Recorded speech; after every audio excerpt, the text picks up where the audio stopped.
Bon, pour bien commencer l'année, on va parler d'une histoire. L'histoire de la plus grande arnaque crypto de tous les temps. Des millions de personnes ont investi dans une crypto-monnaie qui n'a jamais existé. Et elles s'en sont rendues compte beaucoup trop tard. On est au milieu des années 2010, le Bitcoin explose, genre vraiment partout. On voit passer des articles, des témoignages, des histoires de gens devenus riches au bon moment. Du coup, une peur s'installe chez tout le monde. La peur d'arriver trop tard. Et quand on a l'impression d'être arrivé trop tard, on devient hyper ouvert à une promesse toute simple. La prochaine fois, ce sera moi. C'est exactement à ce moment-là qu'apparaît OneCoin. Une crypto présentée comme plus simple que le Bitcoin, plus accessible, plus rentable et surtout, pas besoin de comprendre comment ça marche. Bon, déjà là, ça devrait alerter quand même pas mal les gens, non ? Au centre de cette histoire, il y a une personne clé. Cette personne, c'est Ruja Ignatova. Et le truc important, c'est qu'elle n'a pas du tout l'air d'une arnaqueuse classique. Genre vraiment pas.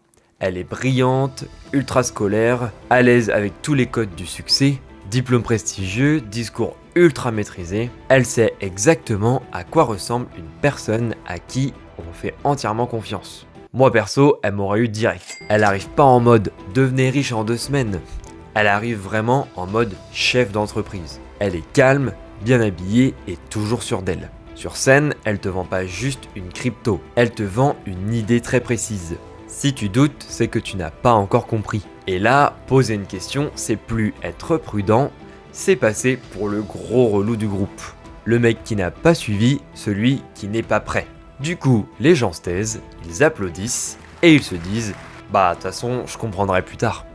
Et pendant que Ruja capte toute l'attention, que les conférences deviennent de plus en plus grandes, personne ne se demande ce qui se passe avec l'argent.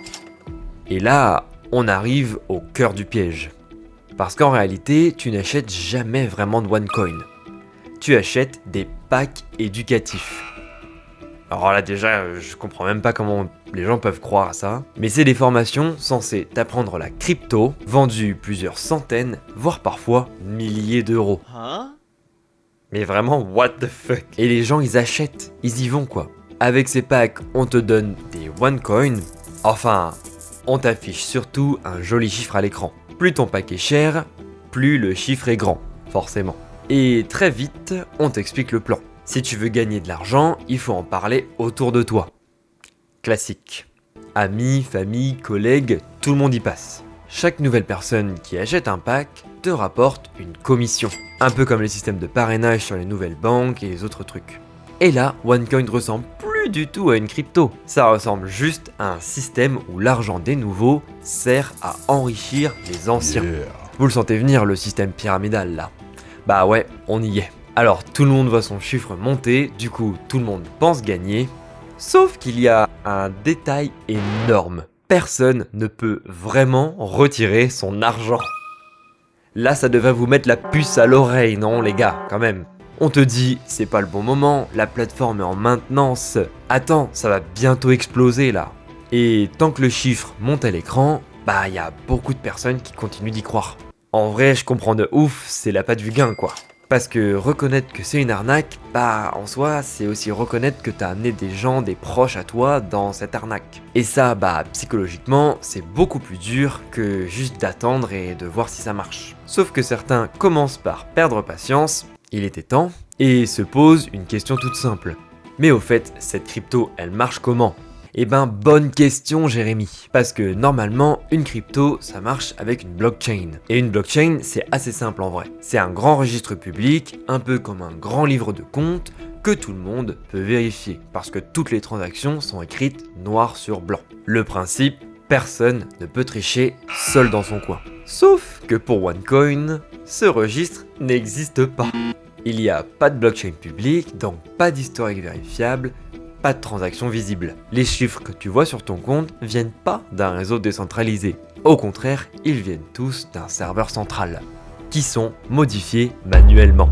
Autrement dit, c'est pas une crypto, c'est juste un compteur sur une pauvre page web. What the fuck?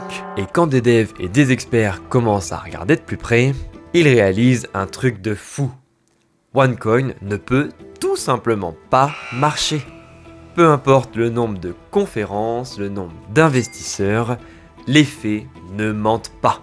Et à partir de là, le château de cartes commence à trembler. Quand certains comprennent qu'il n'y a pas de blockchain, ça change de ton. Ce ne sont plus des doutes vagues, mais des questions bien plus précises. Où sont les transactions? Pourquoi tout passe par un seul serveur? Et surtout, pourquoi personne ne peut retirer de l'argent? Sur les forums, dans les médias spécialisés, des experts tirent la sonnette d'alarme. Ils expliquent que OneCoin respecte zéro règle de base d'une crypto. Le problème, c'est que ces alertes-là, les gens qui ont déjà investi, ils les voient pas. Parce que à l'intérieur du système, on vous raconte une toute autre histoire. On dit que les critiques viennent des gros jaloux, que les banques ont peur et que les médias mentent. Et surtout, la phrase magique, si ça n'a pas marché pour eux, c'est qu'ils n'ont pas compris le projet. Classique. Pendant ce temps, les retraits deviennent de plus en plus compliqués. En même temps, on l'avait vu venir, les délais s'allongent et les excuses s'accumulent. Et là, pour la première fois, certains commencent vraiment à paniquer. Purée, il était temps quoi! Ils réalisent un truc très simple, c'est que si tout le monde veut retirer son argent en même temps, il y aura plus rien à récupérer. Et juste au moment où la pression devient insupportable, devinez quoi? Ruja, elle disparaît. C'est ciao. Sans annonce, sans communiqué, sans explication. Sa dernière apparition publique remonte à un événement OneCoin, forcément. Elle est là, elle monte sur scène, elle promet que tout va bien, que tout est sous contrôle et que tout va s'arranger. Sauf qu'ensuite, elle prend un avion et là, plus personne ne la revoit. Encore une histoire avec un avion. Plus d'interviews, plus de conférences, plus de messages, juste une chose, le silence. Au début, il y en a qui se disent « Non mais c'est un malentendu, elle a besoin d'une pause, elle a un problème perso ». Sauf que les jours passent, puis les semaines et les mois. Et personne ne réentend parler de Ruja. Pendant ce temps, OneCoin continue sans elle, les leaders essaient de rassurer, les excuses continuent et les chiffres sont toujours là. Sauf qu'un gros détail devient difficile à ignorer. La seule personne capable d'expliquer le système, elle a disparu.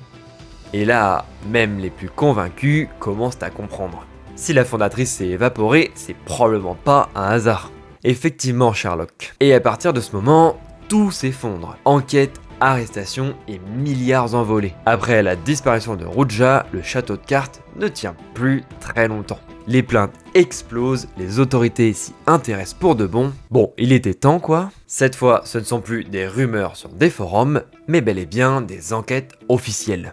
Les chiffres tombent, les documents sont analysés, les témoignages s'accumulent, et le constat est sans appel. OneCoin est un système pyramidal à l'échelle mondiale. Des milliards d'euros ont transité et des millions de victimes ont été identifiées partout dans le monde. Certains cadres de la société sont arrêtés, jugés et condamnés. Merci quoi. Et là, pour beaucoup d'investisseurs, la réalité frappe d'un coup. L'argent affiché à l'écran n'a jamais vraiment existé. Ce n'était pas un investissement, quand certains pensaient gagner, c'était juste grâce à des nouvelles personnes qui rentraient dans le système. Sauf que quand il n'y a plus de personnes qui rentrent, il n'y a plus d'argent à distribuer. Et à ce moment-là, une question obsède tout le monde. Où est passée Ruja Ignatova ? Les autorités enquêtent, les pistes s'accumulent, certains pensent qu'elle a changé d'identité, d'autres pensent qu'elle est partie vivre à l'étranger avec l'argent qu'elle a fait disparaître. Une chose est sûre, c'est que personne ne sait où elle est. Elle ne donne plus aucun signe de vie, à tel point qu'elle finit sur la liste des personnes les plus recherchées au monde. Ouais là elle passera plus inaperçue, c'est clair. Et là l'histoire devient presque irréelle. Des millions de personnes ont perdu leur argent. Il y a eu des milliers de procès et énormément de condamnations. Mais la personne au centre de tout ça, elle, n'a jamais été retrouvée. Comme si elle s'était littéralement évaporée. Et au final, cette histoire pose une question beaucoup plus large. est-ce qu'on serait capable de reconnaître le même piège aujourd'hui? Parce que mine de rien, on était déjà dans les années 2010. Parce qu'avec le recul, on se dit tous, mais moi je serais jamais tombé dans ce piège, c'est ridicule.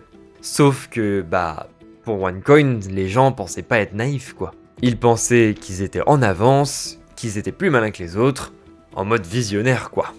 Et au final, c'est peut-être ça le piège le plus efficace. Faire croire que douter, c'est être bête, alors qu'au final, douter, c'est juste se protéger. Et pendant que tout le monde paye l'addition, Roja, elle, reste introuvable. Voilà, c'est la fin d'une histoire folle. Franchement, j'arrive même pas à y croire tellement c'est énorme. Je comprends le personnage, comme quoi elle a joué sur le charisme, et j'arrive un peu à percevoir comment c'est possible, grâce au charisme, de persuader les gens. Mais c'est vrai que c'est fou de se dire qu'il y a des millions de personnes qui ont été accrochées, quoi. Elle a réussi à prendre un avion, disparaître comme ça. Comment c'est possible, quoi? Vraiment, on est dans les années 2010, il y a la technologie pour tracer les gens, trouver quelqu'un avec les empreintes digitales, l'ADN et tout, c'est fou qu'elle s'en soit sortie. En tout cas, donnez-moi vos théories en commentaire, ou dites-moi ce que vous avez pensé de l'histoire. Moi je trouve qu'elle est vraiment folle. Je vous dis à bientôt sur Twitch, et à dimanche prochain, 16h30 sur YouTube. Bisous, bye, à la prochaine.